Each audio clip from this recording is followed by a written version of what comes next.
नमस्कार विद्यार्थी मित्रांनो, मी सागर जगताप सर पुन्हा एकदा स्वागत करतोय आपल्या YouTube प्लॅटफॉर्मवरती.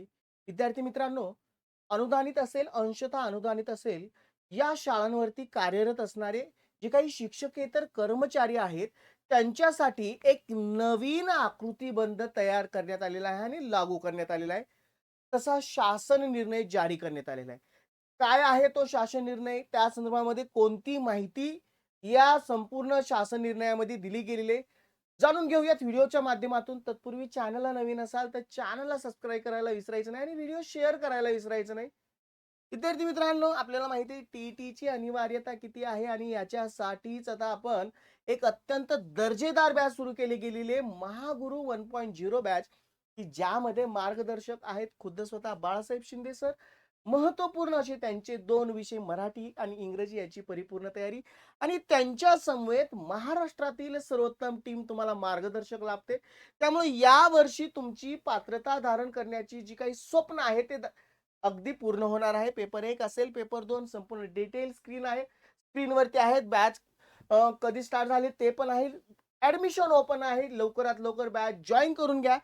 काही अडचण असेल दिलेल्या कॉन्टॅक्ट नंबरला कॉल करायचा आहे. तसेच रुजू असणाऱ्या शिक्षकांसाठी सुद्धा टी-ई-टी अनिवार्य आहे आणि अगदी त्यांच्या खातर आपण गुरुवर्य 1.0 हे या बॅचचं आयोजन केलेलं आहे. तिथंही संपूर्ण हीच फॅकल्टी तुम्हाला लाभत आहे. त्याच्याही बॅचचे संपूर्ण डिटेल स्क्रीनवरती आहेत. लवकरात लवकर बॅच जॉइन करून घ्या, म्हणजे जेणेकरून नुकतीच आपण जून-जुलै महिन्यामध्ये टी-ई-टीला सामोरे जाणार आहोत. त्या परिपूर्ण तयारी करण्यासाठी ही बॅच खूप उपयुक्त आणि मार्गदर्शक असे ठरेल. डिस्क्रिप्शन बॉक्समध्ये ॲप लिंक आहे. लवकरात लवकर ॲप इन्स्टॉल करा आणि बॅच परचेस करा. विद्यार्थी मित्रांनो, जो काही शासन निर्णय शिक्षकेतर कर्मचाऱ्यांसाठी नुकताच प्रसिद्ध करण्यात आलेला आहे, तो काय आहे तो जाणून घेऊया.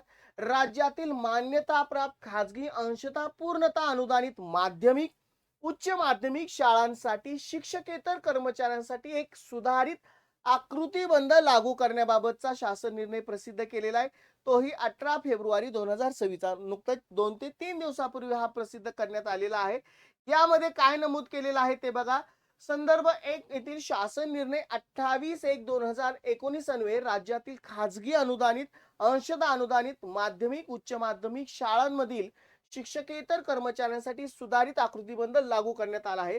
सदर आकृतीबंधानुसार मान्यताप्राप्त खाजगी अनुदानित, अंशतः अनुदानित माध्यमिक, उच्च माध्यमिक शाळांमधील 5वी ते इयत्ता 12वीच्या पटसंख्येत बघा 500 पर्यंत असल्यास एक कनिष्ठ लिपिक पद मंजूर होते. कधीचा निर्णय आहे हा? 28/1/2019 नुसार.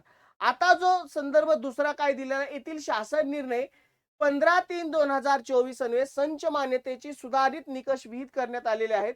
सदर शासन निर्णयाद्वारे ज्याप्रमाणे शिक्षक पदे मंजूर होण्यासाठी किमान विद्यार्थी पटसंख्येचा निकष लावण्यात आला आहे, त्याच धर्तीवरती शिक्षकेतर कर्मचाऱ्यांची पदे मंजूर होण्यास देखील किमान विद्यार्थी संख्येचा निकष निश्चित केल्यास शिक्षक व शिक्षकेतर कर्मचारी यांच्या संच निकषामध्ये एक वाक्यता येण्याच्या अनुषंगाने, म्हणजे जसं शिक्षकांची संच मान्यता होते अगदी त्याच अनुषंगाने शिक्षकेतर कर्मचाऱ्यांची त्यासाठी मिनिमम म्हणजे कमीत कमी विद्यार्थ्यांच्या संख्येचा विचार तिथं केला गेलेला आहे, निकष ग्राह्य धरलेला आहे.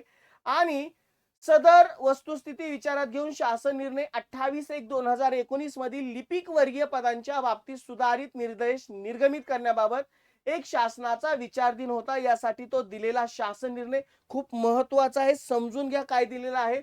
शासन निर्णय 28/1/2019 मधील एक लिपिक वर्गीय पदांमधील अनुक्रमांक 1 च्या बाबतीत सुधारित निर्देश.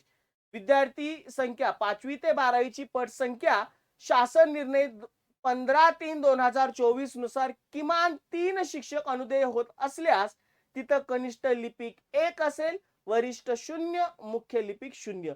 याप्रमाणे नवीन आकृतीबंध जारी केलेला आहे, जिथं किमान कमीत कमी 3 शिक्षक म्हणजे 5वी ते 12वी या इयत्तेसाठी तिथं जर 3 शिक्षक असतील पटसंख्येनुसार, या पटसंख्येचा उल्लेख इथं केला गेलेला आहे 500 पर्यंत.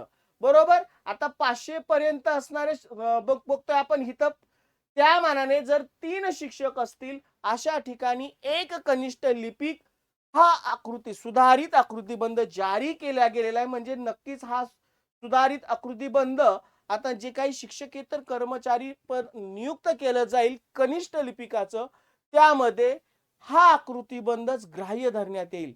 नक्कीच ही माहिती तुमच्यासाठी उपयुक्त अशी आहे. जास्तीत जास्त या लिपिक पदावरती जी काही आता शिक्षकेतर कर्मचारी म्हणून रुजू होणार आहेत किंवा जाण्यास इच्छुक असतील वेगवेगळ्या अंशतः पूर्णतः अनुदानित माध्यमिक असेल, उच्च माध्यमिक असेल या शाळांमध्ये त्यांनी हा आकृतीबंध समजून घेणं गरजेचं आहे. जेणेकरून त्यांना त्या आकृतीबंधानुसार त्या पदाची मान्यता मिळेल. माहिती कशी वाटली कमेंट बॉक्स थ्रू जरूर कळवा. आवडली असेल लाईक करा. चॅनलला नवीन असाल तर चॅनलला सबस्क्राईब करायला विसरू नका. धन्यवाद.